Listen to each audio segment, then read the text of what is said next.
When you get married at the age of 30, first of all, the age factor has already taken away any enjoyment. As you just marry like this, they just expect, say, in 2 weeks' time, your belly supposed don't be like this. Like, not be 9 months' time, oh. Hello.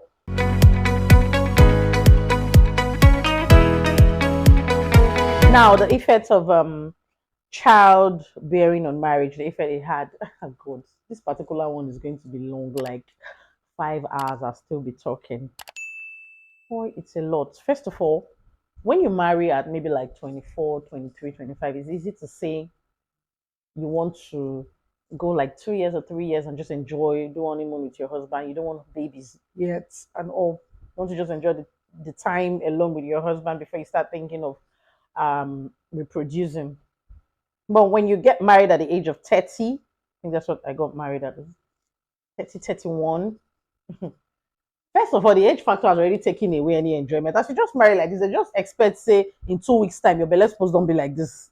Like, not be 9 months' time, oh. Hello. 2 weeks' time, your stomach should be like this. We should have your 9 months full grown baby in 2 weeks. That's what people usually expect, even though they would not say it out. So, it already, married at 31 already ruled away, took away the whole wanting to spend. Because if I decide I want to enjoy my husband for 2 years, that's 33. And you know now, menopause now, nobody know when it comes to the come again. It looks like it's coming earlier than before. So you can't say at what before they would have said no. So not like actually I dated my spouse for a couple of years. I think I was 27 when we made when I made the decision to agree to marry him when he asked for my hand. And like I said, I don't mean to deviate back to the former topic, but like I said, the factors you consider.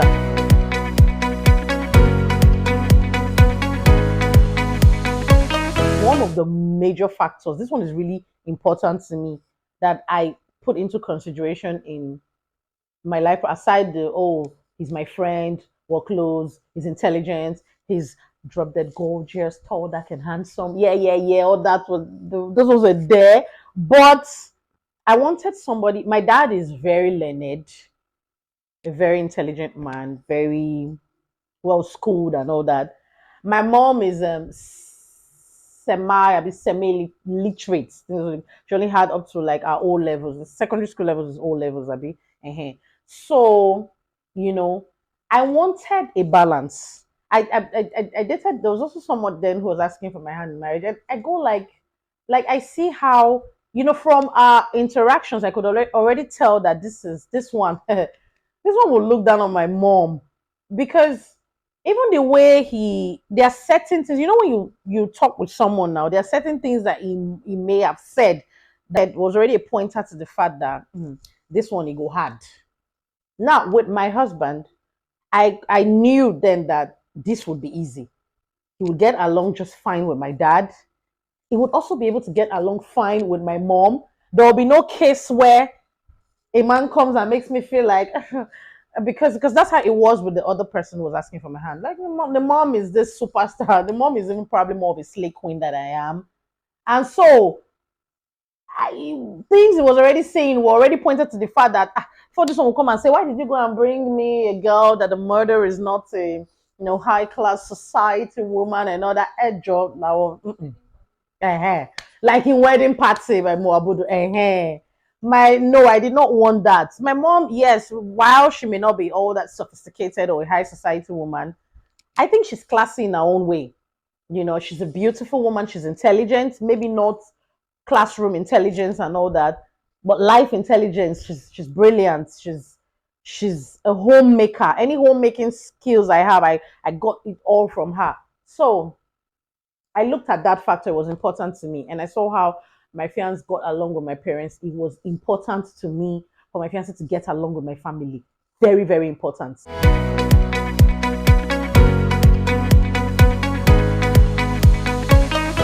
I was 27 when my spouse asked me to marry him. So we courted for a few years, and then uh, he came home. I think the COVID era. Okay, I've said all of that in my first episode before, but I was like 31 when we officially became man and wife. So 31 now, it already feels like I'm not in my 20s and all that. So there's no way now. At 31, I will not still say I want to wait for 1 year or 2 years and enjoy. In fact, my mother will come and tell me that inside the enjoyment or the enjoy, she didn't carry belle, not be enjoyment. So there was no room for that. So I didn't have that. I got pregnant like almost immediately. No, I was actually even already with child whilst we were planning the ceremony we were going to have in that COVID era. But just that I did not know that I was with child. So while my dad was calling me home to have a meeting with my fiance and I to say, I know you know what you people do these days and all. I wouldn't want a situation where, my daughter will start maybe not taking pills. My dad had my dad is that kind, He would just say it as it is, call a spade a spade. Just take pills and because maybe you don't want to get, but why not just do the right thing? Just do what you want to do because immediately, I was already engaged and everything, you know. So I did not know why my dad was having that conversation with me. Me, I was even doing my nose for my daddy, like as I just listen, like, which this man even know say the pregnancy and even see safe. I mean, in spite of all the benching, I can use benching because my parents don't know what benching means. So, but the young people watching, they know. In spite of all the benching that was happening, I know nothing, and those nothing was so. I was even bothered, but I did not know I was a child. So I got to know like what, maybe a week to the ceremony or thereabouts. I think that's how I got to know. And all I was just thinking was, how am I going to cinch that waist for my dress? And they're like, don't wear waist train now. Minutes no go come out. And I say, hey, God, anyway, I still cinch my waist so much with the dress, but I was already, like now pregnant. So there's no special honeymoon that happened. It was COVID era. So it's not like we traveled anywhere to do anything. We're just in the house. And really, I must say, one of the best one of the things I like about my spouse and I is our ability to we can enjoy each other's company without even doing all these external things like vacation and this. Now these things are good, great when there's money, do all these things. But sometimes when the resources is not readily available or there are other factors like the lockdown and other things, that's where I remember that time when I heard something where someone said something like this is the time that we will not know people that are really in love because some other husbands couldn't bear to stay home with their wives because they don't stay at home. In fact, God forgive me, I was about to say another COVID should happen. Jesus, no, please, another COVID should not happen. I take that back. But that period, it was so if you're the type, you're a family man and you don't know how to be, if you're a family man but you do not know how to be a family man, it's going to be difficult. But I was grateful. That's one of the things I'm grateful for in our journey. That okay, we have that. We know how to literally just even when there's no NEPA, there's NEPA lights. Watch movie. If there's no light, so we know to enjoy each other's company. And I'm not just saying enjoying each other's company. Please, it's not just sexual gratification. At the end of the day, say no. Like we could gist, we could talk for hours, and it's not just love talk. No, we talk as far back as we like plans for our future, what we want to do, how where would see ourselves like in years from now, all that kind of things. And so we know how to be that way. That's why even when sometimes it feels like even when there's no money, that closeness is something we've retained. We have that between us. Money has never been the defining factor. Money is good. Money is very sweet because when he's spoiling me with money, I enjoy it, and he knows how to do that when he has the money. But okay, unfiltered reality. The time came. Remember, I said it before. Like, okay, he lost his job, and so the time came when there was no money. Now, imagine if we did not have this between us and all, it would have been worse because all we had is how he uses money to blast me and how I enjoy his money and no other thing. So when the money is no longer there, then you have nothing. So I'm just saying that whilst money is good, it's important to also build on other areas. So because when he now lost his job, it was frustrating, you know. It was dabbling into other kinds of hustling here and there as a man to provide for his home. But I began to see sides to him that, when a man does not have money.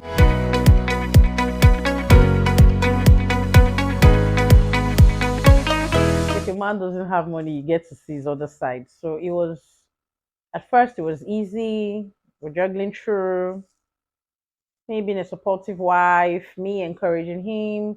And then later, it started getting furious. And I think that's where I would go right into the effect of like having babies on it. So when it was just he and I, okay, I'm sure he wouldn't have even felt frustrated or anything if anything had happened at that time. But it had happened after we had a baby, after we've had like our first baby. So it was difficult because now there's an extra mouth. Now there's a kid, and whilst we may understand, we can just decide that okay, this morning anything we see we chop. Afternoon if we not see we talk. If we talk, we try to talk, maybe we bench. Or later or if we go out, come back or go hustle, we hustle, anything you see. Anyhow, we manage ourselves. But now there's a baby and a baby did not ask to be born. So you cannot do that kind of method with a baby. He must drink milk. And you see those little creatures, they know how to not work, but they know how to eat a lot. I mean, people that don't lift their fingers to do anything will just eat more than like 30,000 naira a week or more. And like the thing is, it's so crazy. And also, my husband doesn't have a mom. He has an aunt that stands his uncle's wife that stands in place as the mom for them, but his biological mom is late. So I know he said grew up taking care of his siblings and all that and all that. But maybe that's why he's really into the old kids thing. So he knows how to like do the old diaper change even better than I can. Know how to bathe a baby, know how to bathe babies and do this. And you see this thing, I'm gonna come back to it later.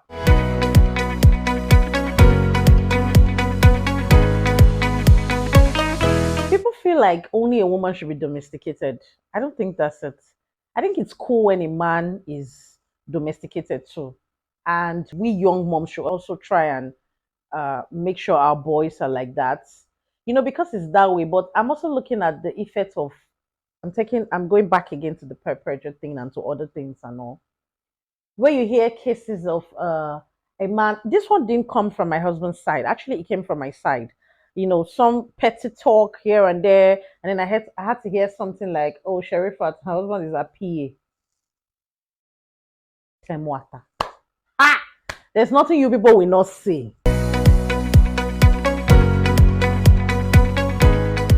Stay locked in, subscribe, comment, like, follow, tell people about this channel. It's hot gist, premium gist, amebo, juicy stuff, things that we don't want to talk about. You don't want to talk about, but you're looking for who will help you talk about it. Come to me. I'm here for you.